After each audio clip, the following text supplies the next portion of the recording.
c'est plus facile de parler de la mer. Bon, c'est plus facile, mais il y a aussi ce fameux mythe de maman créole. Maman créole, c'est Meyakini, donc le potomitan, etc. Donc c'est plus facile parce que la mère est toujours présente, on la respecte, on l'estime, on la met sur un piédestal. Et il y a beaucoup plus de livres sur la mère que sur le père. Et je me suis rendu compte que c'était pas facile du tout d'écrire sur son père. On a une image très personnelle de cet individu qui est le père. On n'a pas envie qu'on la salisse. Et puis, on n'a pas envie d'être déséquilibré dans ses croyances, dans la profondeur de ce qu'on est. Et puis, faire dire non, non, c'est pas ça, il n'est pas comme ça du tout. Ça casse tout, c'est la statue qui s'effondre.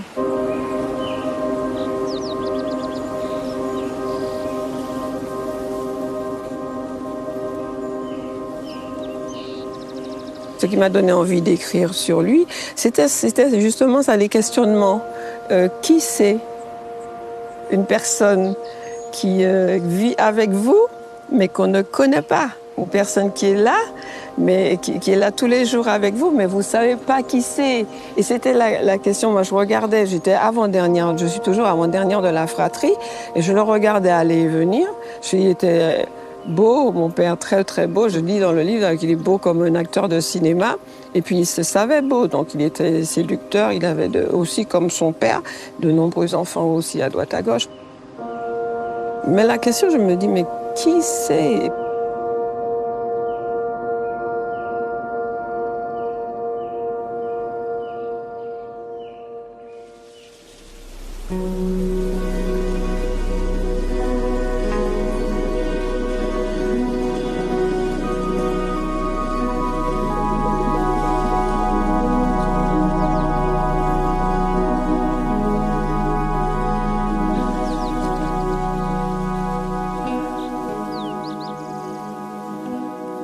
Oui, on était une famille, puisque au moins les enfants étaient là. Oui, le père était là. Hein. Il arrive le soir, où il revient du travail, il va manger, il fait une sieste, il repart. Je sais qu'il faisait des combats de coq.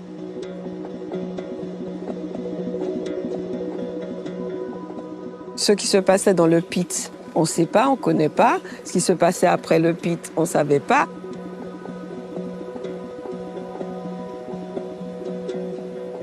Et puis après, il y avait de l'argent. Dans le pit, il y avait de l'argent et de grosses sommes. Et je me dis, comment une personne qui a des enfants, on était quand même 7, plus ceux que je ne connais pas, on était 7, comment une personne comme ça peut aller jouer.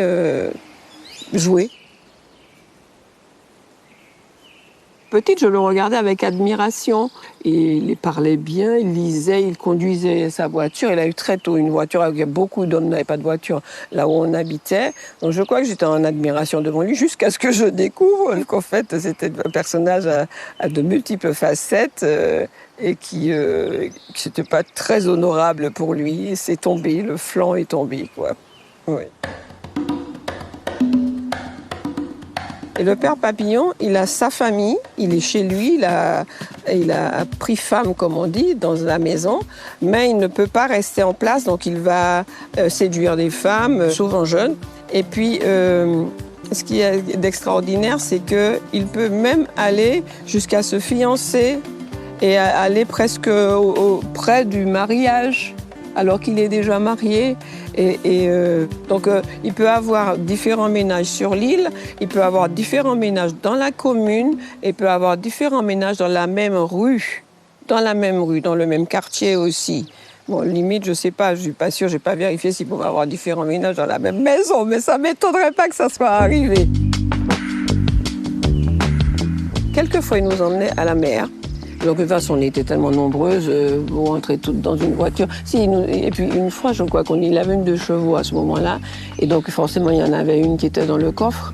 Et ma petite sœur, une fois, elle s'était endormie, on l'avait oublié. Il nous a déposés, il était déjà reparti chez une de ses maîtresses. Et on a dû aller, comme c'était pas loin, on a dû aller la chercher dans la voiture.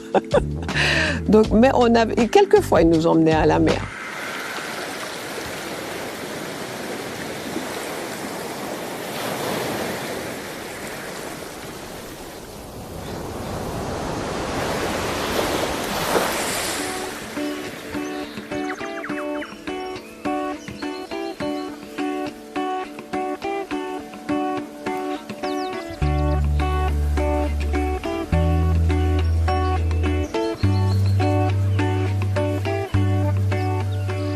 Alors mon papa, c'était un polygame invétéré.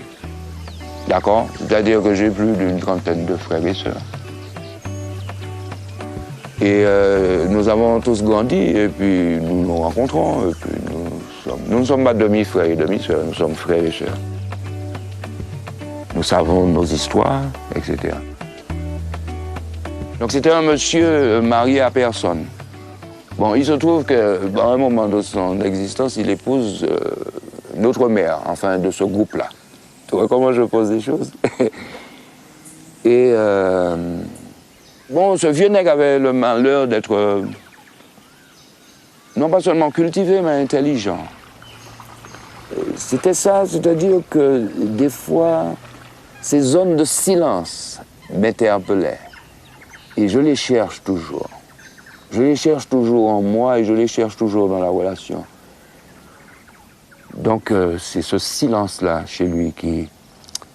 Non, mais quand j'étais petit, ça m'impressionnait parce que je savais qu'il avait une parole habile. Et ces moments aussi, il était en lui, là, comme ça, sans que son visage soit ni tourmenté, ni fâché contre personne, tu vois un peu. Mais on sentait qu'il était là, qu'il était dans une zone de paisibilité, d'accord? Mais qu'il était, comment te dire, au même moment très attentif, très ouvert à l'autre, et à l'écoute de nos conversations, tu sais. J'ai gardé cette écoute-là, tu sais. Je voyais se dresser son oreille, si tu veux, quand nous parlions là, alors qu'il est là à faire ses affaires. Et je l'observais beaucoup. Tu vois ce que je veux dire? Donc, on a été aussi longtemps aussi en conflit. En conflit, non pas comment se dire, pour l'homme qu'il était, mais pour la façon, le regard que la société portait sur lui.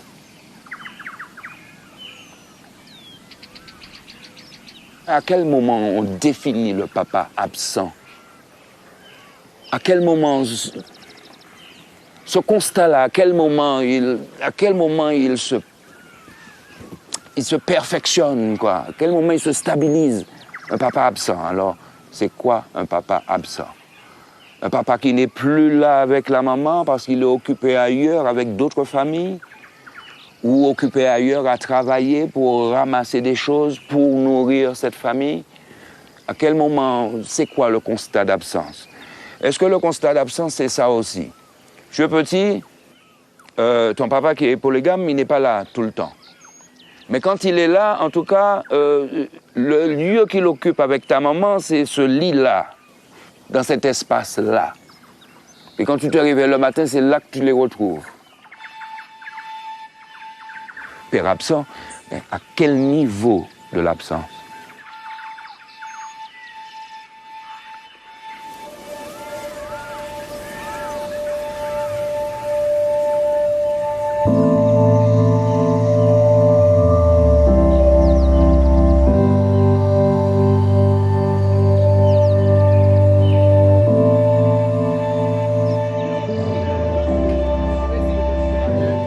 Daniel?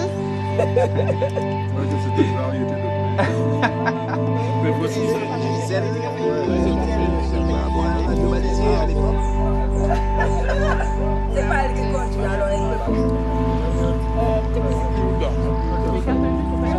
va compter.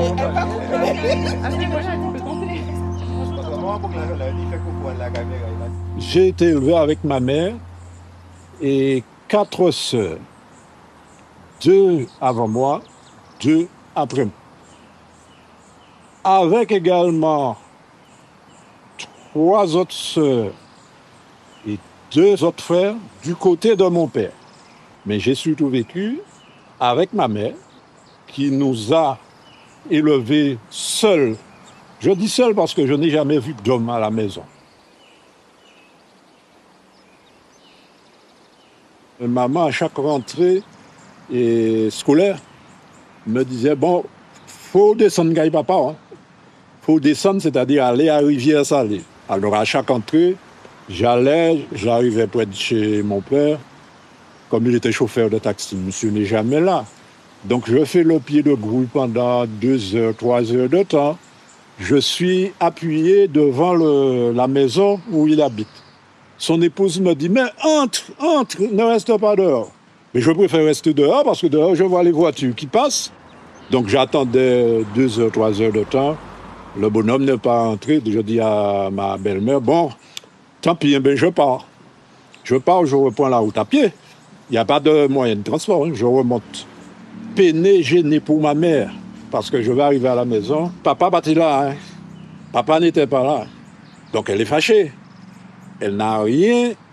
Elle pensait que j'allais ramener quelque chose qui aurait servi à acheter et peut-être une partie du matériel scolaire. Bon. Alors des fois, je redescendais le samedi d'après ou bien le dimanche d'après en espérant qu'il aurait laissé quelque chose dans une enveloppe. Des fois, il laissait. Des fois, je pense qu'il faisait semblant d'oublier. Donc, je redescendais une deuxième fois. Et quand ma maman me disait d'aller une troisième fois, ah non, on va pas aller encore. Hein. Il a dit, moi, qui ça? Moi, d'où aller? Et quand elle me dit, je t'ai dit d'y aller, donc, je redescendais des fois, 3 fois, pour avoir quoi comme argent, je ne sais même pas si ça pouvait payer vraiment le matériel scolaire. Bon, bref, mais je n'ai jamais eu de ressentiment vis-à-vis de mon père. Il menait sa vie, il avait terminé avec ma mère, il menait sa vie, bon, c'était comme ça. Hein. Jusqu'à aujourd'hui, que j'ai eu peur que d'une seule personne dans ma vie, mon père. C'était pour moi un monstre de force de toute façon et quelqu'un avec qui on ne pouvait pas transiger, quoi. Face à lui, il fallait accepter sa volonté, se soumettre, point c'est tout, quoi. Et attendre que l'orage passe. Ben, pendant des années, je crois jusqu'à presque plus de 40 ans, 45 ans, je ne sais pas. J'avais la colère, j'avais la haine. Et un jour, ma mère m'a dit, oublie ton père, vis ta vie.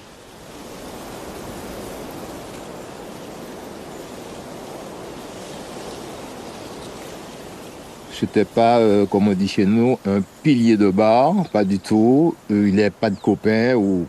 Je lui connaissais 2 amis, pas plus que ça. C'était vraiment quelqu'un qui était droit et qui voulait que ses fils soient eux aussi droits. Il ne nous apportait rien en termes de partage, d'enrichissement. C'était une case vide.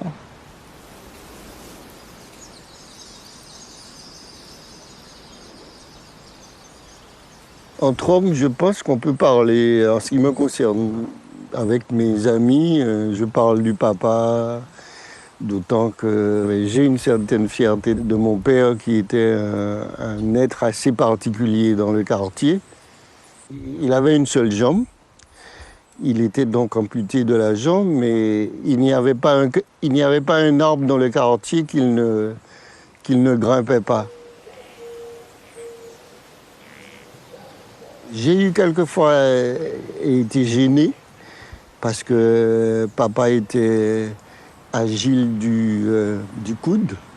Et ce jour-là, il était particulièrement éméché. Et quand j'étais à table, j'ai dit que mon père était infirme. Avec sa canne, il a fait un coup de bâton derrière moi et j'ai paré le coup. Et il m'a cassé le bras. Et le lendemain, ma maman est partie. Donc, j'ai culpabilisé pendant longtemps.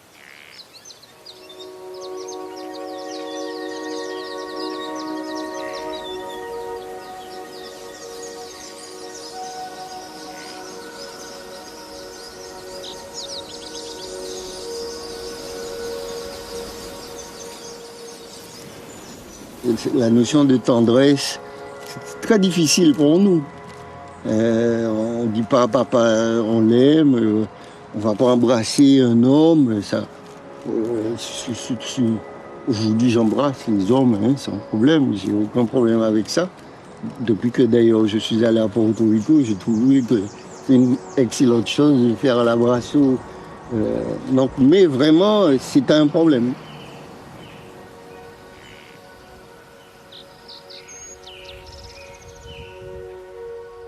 Si on a 7 enfants, on a 7 regards différents, on est au moins d'accord sur quelque chose, c'est que c'était un gentil et bon papa. Ça, on est d'accord sur ça, qu'il était papa copain. Mon papa était un galuron, il faisait rire tout le monde, il s'amusait beaucoup. Il fait penser à une poule avec les petits derrière, quand on partait à la pêche, à la chasse. Il nous a appris à chasser, à pêcher, à prendre des écrevisses. Mon père, il n'a pas bu une goutte d'alcool, donc je pense qu'il a regardé son père et il a dit « c'est tout ce que je ne veux pas être ». Je pense que le fait de ne pas fréquenter les personnes dans les bars, etc., il s'est replié sur lui-même. Le fait de ne pas avoir d'amis, les amis l'ont rejeté parce qu'il ne boit pas. Il le disait parce que les gens lui donnaient toutes sortes de noms de sobriquets parce qu'il ne buvait pas. J'ai passé le macoumet. Quand on ne boit pas, c'est qu'on est un macoumet. Macoumet, donc c'est qu'on est un homosexuel, un PD, ou peu importe. En fait, c'était le terme pour dire qu'il était efféminé parce qu'il ne buvait pas. Donc ça fait partie des stéréotypes. Donc on dit, si tu ne bois pas, c'est que tu n'es pas un homme. Mon père, il nous emmenait à l'internat, c'était au lycée de Trinité. Il venait nous chercher le samedi, il était tellement impatient de nous voir, on lui avait manqué pendant toute la semaine. Il se garait le plus proche de l'entrée de la grille pour nous éviter de faire un pas de plus qu'à l'extérieur. Il était debout à côté de sa voiture et puis il attendait avec impatience. Et quand on arrivait, il nous prenait dans les bras, mon frère comme moi. Et ça, je sais que tous mes copains trouvaient ça anormal. Et d'ailleurs, après, il y a eu des histoires pas possibles à propos de ça parce que les personnes n'imaginaient pas qu'un père puisse prendre ses enfants dans les bras. Je pense que c'est quelqu'un qui vivait ses émotions, contrairement à beaucoup d'hommes. Parce que je pense que la majeure partie des papas qui étaient là, ils n'avaient qu'une envie, c'est de prendre leurs enfants dans les bras, mais ils pensaient que vont penser les gens, que va penser la société. Alors que lui, il n'avait pas le temps de penser qui va penser, il pensait à ses enfants d'abord. C'était pas un papa qui se disait « je vais être un bon père », c'était un papa qui vivait tout simplement normalement. Les gens n'arrivaient pas à comprendre ce qui se passe dans cette famille où le papa se promenait avec nous comme ça. Donc, les gens, ils se disaient quelqu'un qui est tout le temps accolé à ses enfants, etc. Donc, la rumeur a été qu'il couche avec nous et ça a eu des conséquences tragiques. Je pense que c'est de là qu'il est mort parce que son sang n'a fait qu'un tour. Il a été convoqué par son supérieur hiérarchique qui lui a dit qu'il était renvoyé au travail, à la mairie, qu'il était mis à pied parce qu'il y avait une plainte contre lui, mais comme les gens ne peuvent pas porter de plainte contre toi, donc c'est parti comme ça. Et lui, il était complètement déprimé avec ce truc, ça n'allait pas du tout. Ma soeur était en 3e, c'était la crise. Enfin, tout le monde était... Et moi, j'étais en métropole, je vivais en métropole.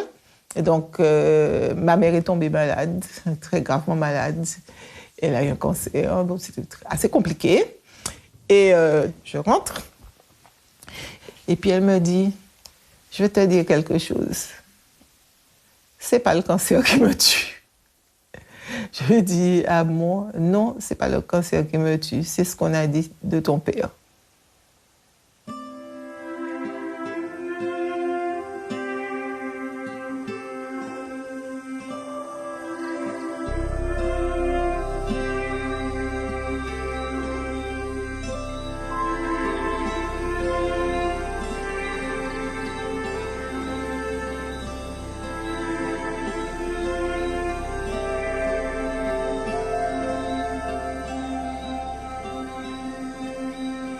Le père, pendant longtemps, n'a pas existé dans la société esclavagiste.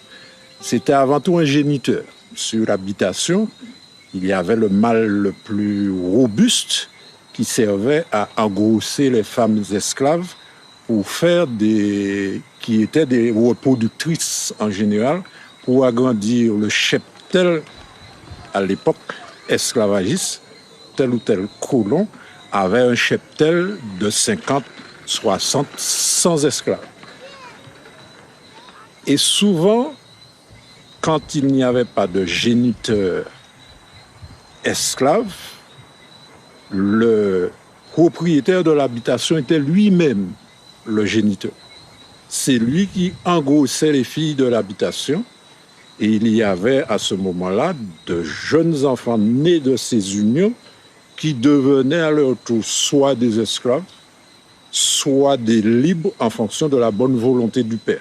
Donc le père que l'on trouve présent dans les sociétés occidentales où il y avait papa, maman et les enfants, ça n'a pas existé pendant très longtemps dans les sociétés antillaises, si bien que le père lui-même a été longtemps absent depuis des époques, je dirais, historiques. Il a toujours été absent. Donc il ne jouait pas un rôle de père, un rôle d'éducateur.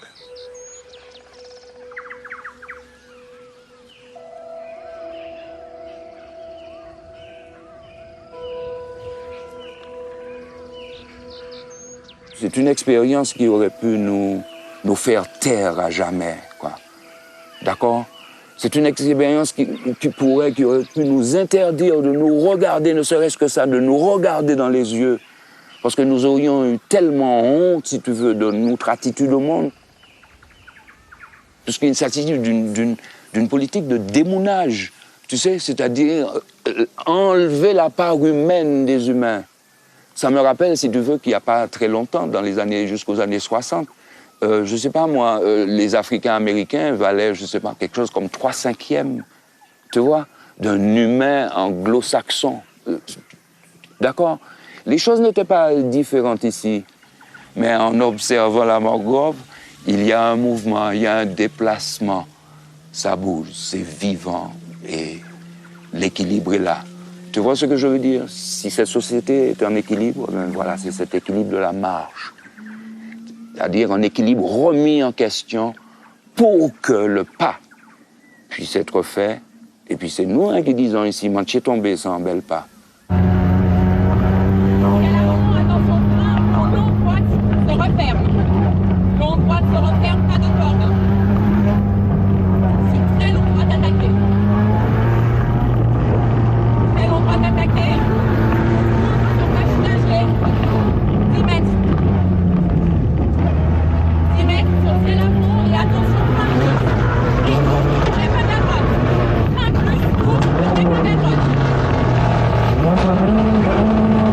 Ce qui est marrant, c'est que tu es le seul avec qui j'envisagerais le faire. C'est vrai, toi et personne d'autre, je pense, parce que bon, à côté de ça, il faut quand même de la confiance. Ce qui est bien, c'est que j'ai l'habitude d'embarquer avec toi depuis pas forcément sur des véhicules de compétition, mais et tu je sais comment tu roules. Hein, voilà, je suis très prudent sur la route. Voilà, ça aide. Reconnaissance tranquille. Ouais. Comme qui dirait l'autre, toi et moi, c'est pour la vie. C'est pour la vie. Ok, donc le but, c'est juste de noter. Hein, ça nous fera une petite prise de notes. Qu'il n'y ait pas de surprise. Qu'il n'y ait pas de surprise. Et puis, de toutes les manières, c'est juste qu'on ajuste et qu'on retrouve ce qu'on n'a pas eu depuis le MRT. C'est ça. Et qu'on soit précis comme d'habitude. Bon, de toute façon, c'est toi, tu me donnes les notes. Ouais. Chaque détail compte. Hein. Chaque détail compte. Ouais. Bon, allez, on va allumer l'usine à gaz. J'ai eu beaucoup de chance dans la vie que j'ai eue parce que je souhaitais, c'est complètement débile quand on est étudiant, je souhaitais avoir un enfant tôt. Je souhaitais que ça soit une fille. C'est une autre vision de la vie. Je ne voulais pas avoir forcément un petit garçon qui me ressemble et puis voilà, dans ce truc viril et tout ça. Mon père, il m'a eu très tard. Donc, à vrai dire, mes parents, je les ai connus qu'avec des cheveux blancs. Ma mère, quand j'avais 10 ans, ma mère avait déjà 53 ans, avait mon âge. Mais c'était la femme. C'est une femme qui vraiment potomitante, de caractère. En fait, c'est une femme qui s'est montée par elle-même, quelqu'un de très sévère, et qui nous a permis de tous, on a fait des études parce que pour elle, il y avait cette rigueur et cette obligation. Mon père, lui, écoute, c'était un petit peu l'image des pères d'antan. Il y avait une expression, on disait souvent, telle personne est un drift. c'est quelqu'un qui aimait beaucoup se promener, qui était aussi, je pense aussi, un petit peu coureur de jupons. Et petit à petit, il s'est effacé, je dirais, du foyer, en tout cas du côté dominateur qu'il y a un homme ici. Et naturellement, il s'efface. Ceci dit, ça ne le dérangeait pas non plus. Ça lui permettait d'avoir sa petite vie.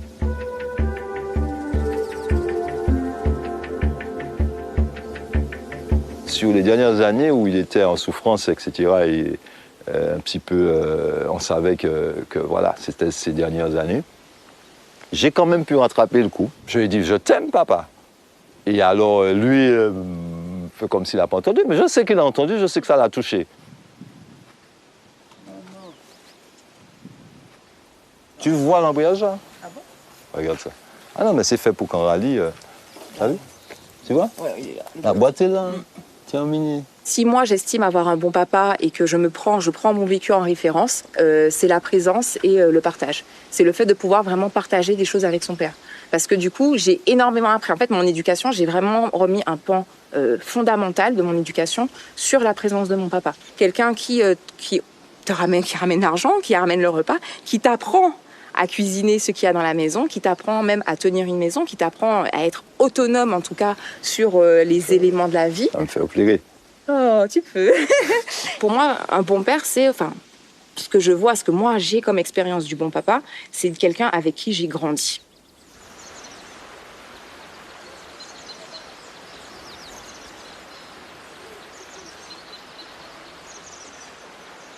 Il était tout bébé, enfin pas tout bébé, hein, mais il commençait à marcher et puis je lui avais mis une fessée. Ben oui, parce qu'il faut que les enfants ils écoutent, donc on met fessée. Il faut faire ça, il faut faire ça, il faut faire ça. Et il s'est fâché. Je ne me rappelle même pas. Ouais, il s'est fâché et quand je l'ai vu se fâcher, je me suis dit, mais c'est ça en fait. C'est comme ça que j'étais moi aussi quand on me tapait. Alors pourquoi c'est ça que je fais? Ouais. Alors j'ai dit, est-ce que je continue comme ça ou est-ce que... Donc du coup, j'ai dit non, il faut que je trouve qu'on m'aide, quoi. Parce que la dernière expérience qu'on a eue là, c'était chaud patate quand même. On en parle ou pas? On peut échanger dessus? Ouais. Je fais des fois des illustrations pour lui, pour son travail. Et à ce moment-là, il m'a dit quelque chose et ça m'a vraiment blessé. Ouais. C'est mon père qui me dit ça. Et sur le moment, j'ai rien dit. Ça a duré pendant une semaine et pendant cette semaine-là, j'ai gardé cette blessure en quelque sorte et j'ai développé quelque chose d'incompréhensible. C'est un de ouf, hein. Mon cœur s'est mis à battre pendant plus d'une semaine entière. Tachycardie, hein. Et impossible de dormir. Je suis même allé aux urgences pour demander si j'avais pas vraiment un problème cardiaque. Ah oui, parce que ça faisait peur. Hein. Et on m'a dit que j'avais rien du tout et que c'était psychosomatique dans ma tête. Et puis à un moment, j'ai décidé de lui dire qu'il m'avait dit ça. Au début, j'ai pas trop accepté parce que pour moi, c'est pas ça. Je suis ton père, machin, gna gna gna. Donc ça, c'est l'ego, je sais pas comment, l'ego du père. Mais au final, s'il me dit ça, c'est qu'il l'a ressenti. Donc le lendemain, je l'ai pris dans mes bras, je lui ai demandé pardon. Et depuis là, il a plus eu ça.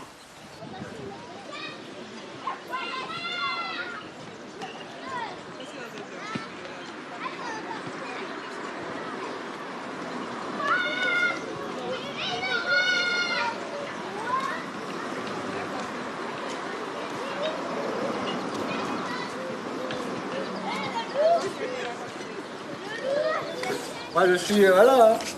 Approchez-vous, le gars, comme on est loin comme ça. Là. Et nous, on va pas se cacher pour représenter l'association Papa Génitaire. Écoute, l'association Papa Génitaire, c'est quoi ça? Alors déjà, Papa Génitaire veut dire, dans notre langue, que papa est bien plus qu'un géniteur ou papa n'est pas qu'un géniteur. Parce qu'autour de moi, par exemple, j'avais des pères qui parlaient jamais de leur paternité. Je ne savais même pas qu'ils étaient pères moi-même. Et quand je l'ai su, eh bien, ça m'a titillé, sachant qu'à l'époque, moi-même, je voulais être père. Et je me suis dit, bon, mais c'est quand même bizarre qu'il n'y ait pas un espace vraiment connu dédié à la paternité. Donc, c'était tout neuf. Donc, on s'est dit, bon, ben, allons-y, hein, graver dans la roche les premiers.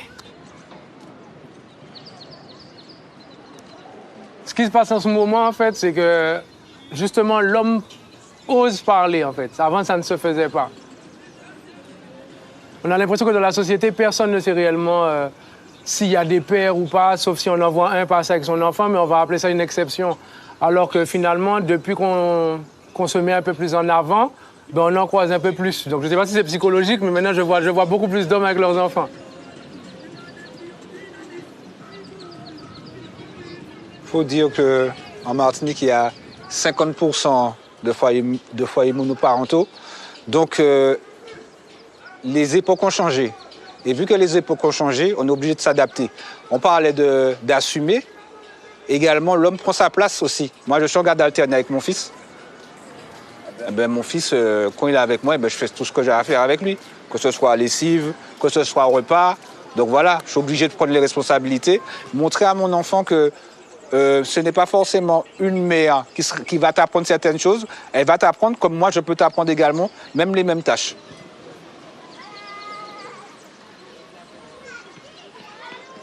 Les choses qui se passent avec le féminisme et des trucs comme ça, je trouve que le rôle du père est un peu mis en arrière ces temps-ci. Donc c'est une espèce de mini-révolution. Ce qui se passe en Martinique, j'espère que ça prendra de l'ampleur au fur et à mesure. Nos premiers supporters ont été des supportrices. Donc les femmes ont toujours été intéressées depuis le début. Elles n'ont pas hésité à montrer qu'elles étaient très intéressées. Les hommes sont venus après. Maintenant, il y a une réalité, c'est que oui, la parole se libère, mais elle se libère très, très lentement.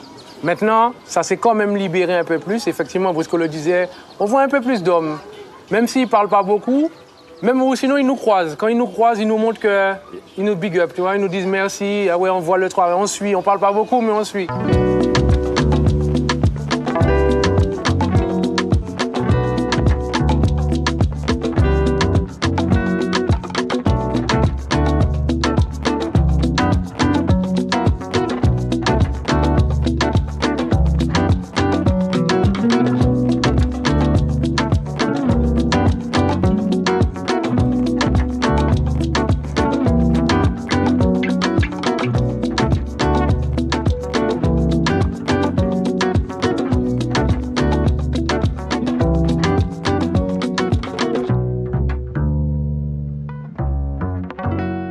L'idée de l'association m'est venue, mon premier fils, Valentin, avait à l'époque 3 ans.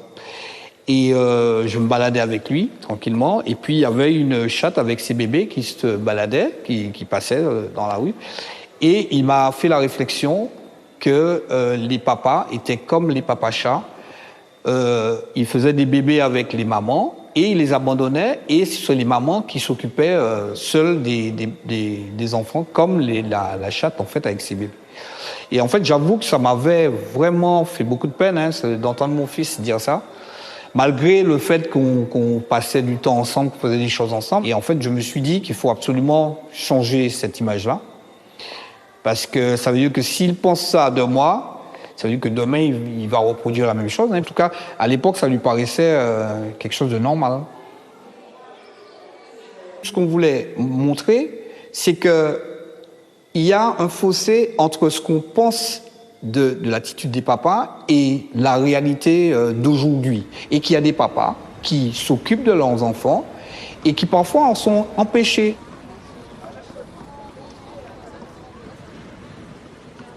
Alors j'ai voulu rejoindre la PAPAM parce que suite à une séparation un peu difficile avec la mère de mes enfants, je me suis retrouvé un peu seul et ce qui m'a le plus aidé, c'est vraiment de savoir qu'il y avait une communauté, il y avait un ensemble de papas avec qui partageaient mes difficultés en fait. Et le fait qu'on pouvait faire des choses ensemble et créer aussi, rassembler nos énergies pour créer des activités pour les enfants, pour échanger en fait sur nos besoins, sur nos difficultés. Voilà, ça c'est très important de s'en sentir soutenu en fait. Vraiment montrer aux papas que c'est pas la peine d'être Superman, mais que ce sont des choses simples qui souvent peuvent éveiller leur enfant. Ben, moi, j'ai bien aimé, Marco, je te souviens qu'on était, c'était la fête des pierres, je crois, c'était à Tivoli, où il y a eu des ateliers. Alors là, par contre, c'était fantastique. Il fallait coiffer les enfants, il fallait coiffer, et ce sont des femmes qui nous ont dit comment faire. Donc, on était à l'aise. Et lors de la formation, justement, donc moi, je me suis bien débrouillé et tout. Et il y a des gars qui étaient vraiment en mode, c'était pas évident. Et franchement, ce qui m'a touché et qui m'a fait plaisir, c'est de voir des femmes qui ne connaissaient même pas les pères et qui avaient leurs enfants là. Instinctivement, non, regarde, tu fais comme ça. Et ça, le gars, il a senti, j'ai des frissons que je le dis parce que j'ai senti que le gars, il s'est senti en sécurité et soutenu. Et c'est ce que nous, on demande, les papas. Donc j'ai 40 ans, donc père de 2 enfants, donc c'est 2 mamans différentes. Alors j'ai une grande fille, oui, de 12 ans et un plus petit de 4 ans. Pour ma fille, je la vois, donc une semaine sur 2, voilà, avec sa maman. Et pour mon fils, par contre, ça fait 3 ans que je ne l'ai pas vu, où c'est compliqué, vraiment compliqué.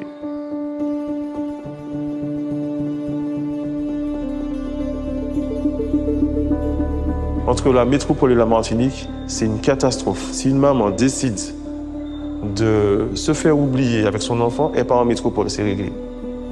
Même si le père a reconnu l'enfant, même si le père a gagné son procès en Martinique, même si le père a fait ce qu'il veut, elle part en métropole avec l'enfant, elle a gagné.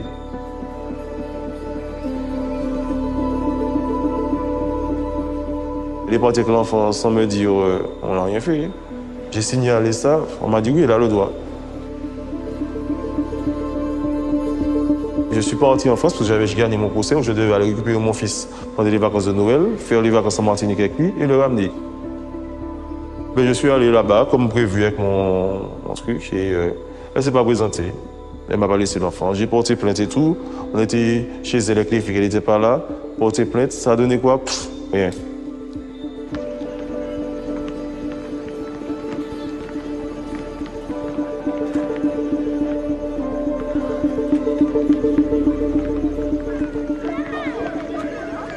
On a mis en place des ateliers, des rencontres avec des avocats, avec des psychologues. On a fait des rencontres des mamans et des papas. Il y a paru très intéressant. Alors, ce qui est important, ce que j'ai entendu tout à l'heure, défendre dans les droits, mais c'est dans les droits et les devoirs. Ça, c'est super important. Dans les droits, mais aussi dans les devoirs. Parce qu'on n'a pas de droits, on n'a pas seulement des droits, on a aussi des devoirs. Et aussi rappeler aux papas qu'ils ont des devoirs vis-à-vis de leurs enfants et vis-à-vis des mamans de la maman de leurs enfants.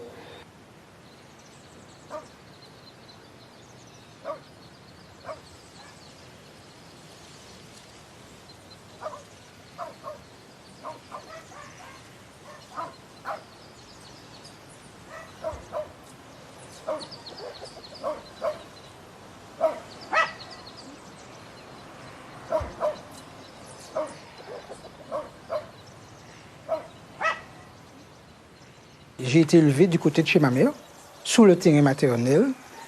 Mes enfants sont nés sur le terrain de la famille maternelle. Et c'est vrai que je ne m'étais pas du tout intéressé à la partie jeu paternel. Bon. Et ce n'est que fin décembre 2021. Et donc le 1er janvier, j'ai mis les pieds sur la terre ici, j'ai dit je vais planter. L'herbe était 2 fois plus haute que moi. Donc j'ai commencé et j'avais pris 50 bananiers de variétés différentes. Et puis de là, j'avance. Depuis 2 ans, j'avance. J'ai déjà récolté,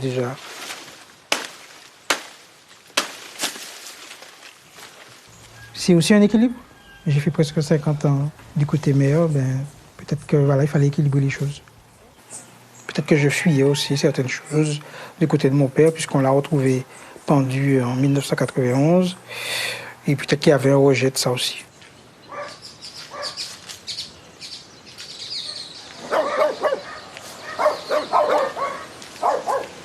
Tout était fait pour que les Martiniquais puissent partir, réussir des concours, partir, donc quitter le pays. C'est pas d'aujourd'hui. Le Bimidum, c'est le fait que c'est une agence pour permettre aux Martiniquais, aux Guadeloupéens, aux Guyanais de trouver du travail, mais en France. Et en fait, vous allez réussir si vous partez. En fait, tous les métiers que les Français ne voulaient pas faire à l'époque. Policiers, postes, des métiers dans les hôpitaux, etc. Donc mon père a réussi son concours, ma mère l'a suivi de la poste, et puis ils ont tout fait pour revenir, donc ils sont revenus 10 ans plus tard. Donc moi j'ai vécu ça, j'ai ça. Je suis né en France, mais avec cette obsession de retour. Mon père, donc cette obsession du pays.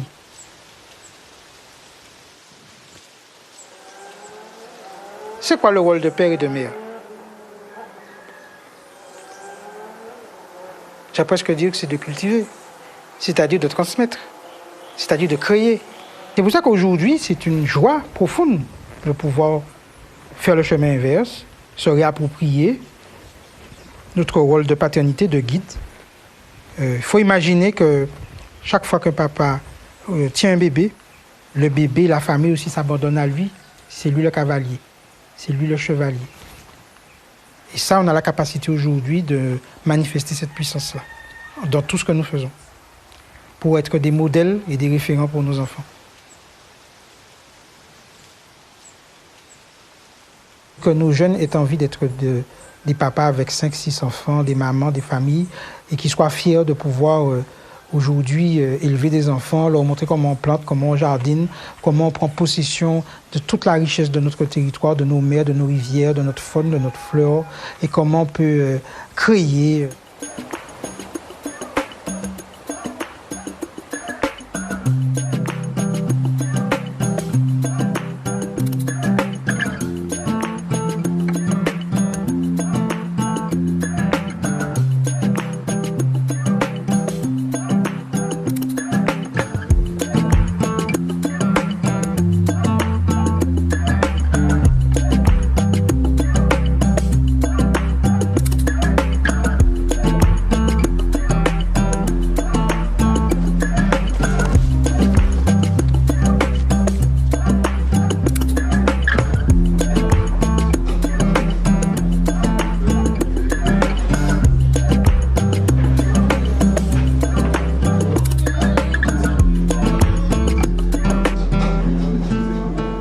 Merci à ceux qui sont présents pour pouvoir participer à cette première qu'on a appelée aujourd'hui Bar à Papa. Ce sera un concept qu'on essaiera de faire, qu'on fera mensuellement. L'association Inès a quand même tenu à regrouper, réunir des hommes antillais qui pourront parler de leur paternité.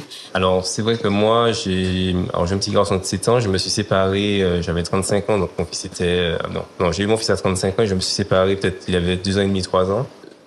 Le fait de se séparer, c'était pour moi une forme d'intelligence, parce qu'on était conscient qu'on n'était plus compatibles sur un certain nombre de choses qui ne nous permettaient plus d'avancer ensemble. Mais nous avons gardé l'essentiel, qui était quand même notre fils. Il fallait quand même qu'il soit bien, donc on a eu cette volonté d'être intelligent. Alors je dis ça c'est pas un rêve, hein, c'est pas quelque chose de... Tout n'est pas lisse, il y a des fois nous ne sommes pas d'accord, mais on garde quand même que l'essentiel, c'est qu'on arrive à fonctionner pour que lui soit bien. Je suis maman, donc je suis ravie de voir des papas qui prennent la parole. Je me suis mariée et mon mari est devenu un papa. Et il y a 10 ans de cela, on l'a traité de Macoumé.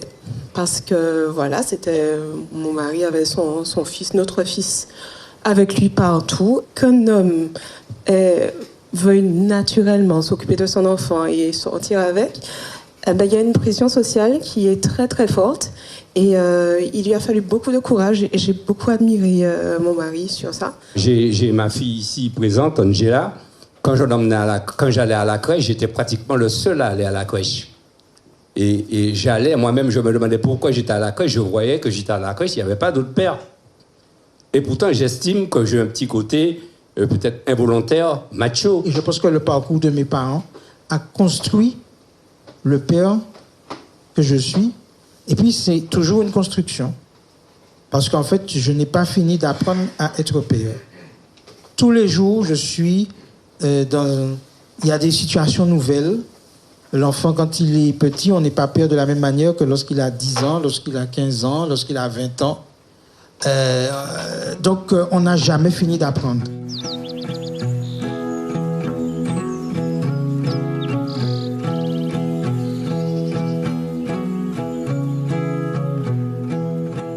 Ouais, j'ai toujours le dernier mot, quoi. Ah, ça? Non, si t'en sais que moi. Non, là, toi, non. Non, Toi, je te laisse une chance. Il faut te forger. Ah, ok. On a une famille recomposée aussi, parce que j'ai connu Régine, j'avais déjà 2 ans. Donc, au départ, c'était pas... La connexion entre Jade et moi, c'était très difficile. Maintenant, le jour où elle m'a dit « Tu es mon père, papa », ça m'a énormément touché. Zoé, je me souviens de l'échographie, mais moi, j'attendais un petit garçon. Comme il y avait déjà Jade, je me dis, bon, pourquoi pas un petit garçon? Et puis, il y a eu Zoé. Puis, Jaël, j'ai dit, ah non, toi, tu n'arrêtes pas tant que je n'ai pas mon petit garçon. Et puis, Jaël est arrivé. Oui, je dis, tant qu'on a... Moi qui t'ai dit, je veux un 3e, tu m'as dit, t'as un problème.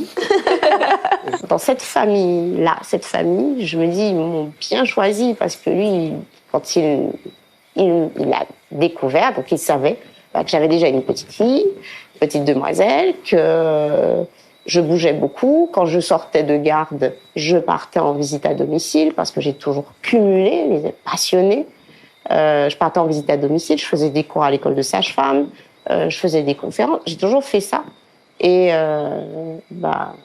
super parce que lui, il aimait faire à manger, donc lui, c'était le relais. Aucun souci pour tout ce qui est ménage. La première fois que je lui ai dit « Ah non, là, il faut que je reprenne le travail », c'était avec Zoé, où je lui ai dit « Il faut que je reprenne le travail », je lui donne cette petite demoiselle qui décrochait pas de mon sein. Je lui ai dit « Alors, c'est pas grave, je tire du lait, ils vont se débrouiller tous les deux ». Et donc, du coup, je suis confiante parce que finalement, il s'en sort, elle est en vie.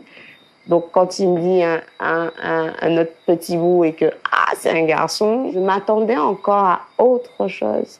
Lui qui voulait d'un garçon, je pensais qu'il y aurait une plus forte connexion. Non. Il y a un moment où ça a été compliqué. Compliqué parce qu'il y a un petit bout qui arrivait et je pense que c'était une transmission d'être dur avec les garçons. Mais c'était pas adapté à ce petit garçon-là. Et c'est ce petit garçon-là qui dit à son papa, « Papa, je suis pas venu ici pour ça. » Et je vois que ça fait quelque chose chez son père, d'entendre qu'il lui dit qu'il n'est pas venu ici pour ça. Parce que un papa qui était très carré, très dur, qui effectivement criait, parce que c'est comme ça qu'on l'a éduqué.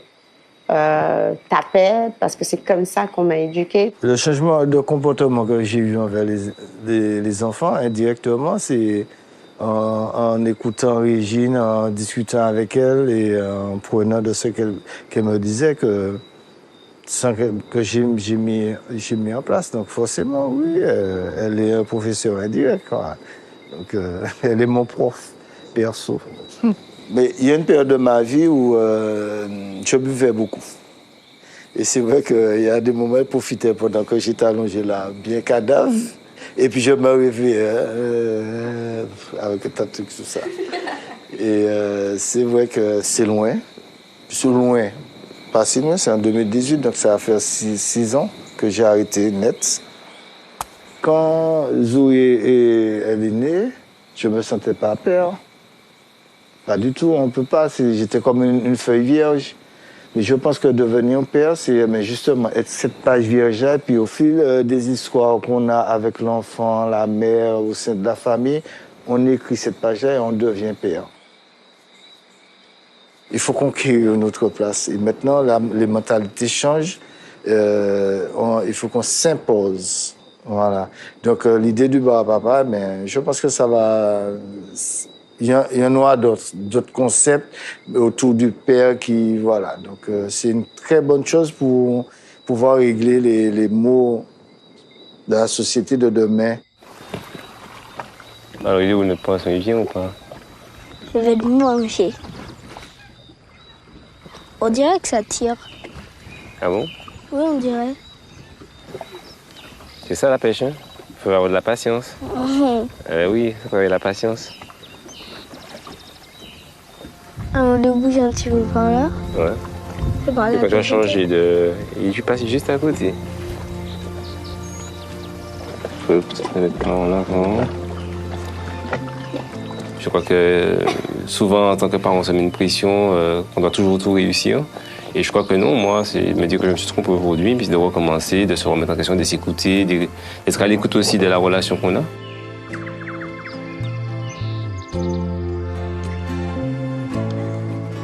Non.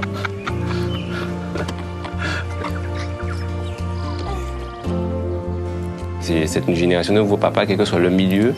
Moi, je suis très admiratif de tous ces papas qui s'investissent, qui ont envie vraiment de tout donner pour leur enfant. Et moi, c'est ce que j'entends par en dessous et ce que je vois. Et moi, je trouve ça assez valorisant et je trouve que c'est dommage que ça reste dans un coin. Je pense qu'il faut mettre ça en lumière et c'est l'occasion de le faire. On n'est pas parent, on le devient.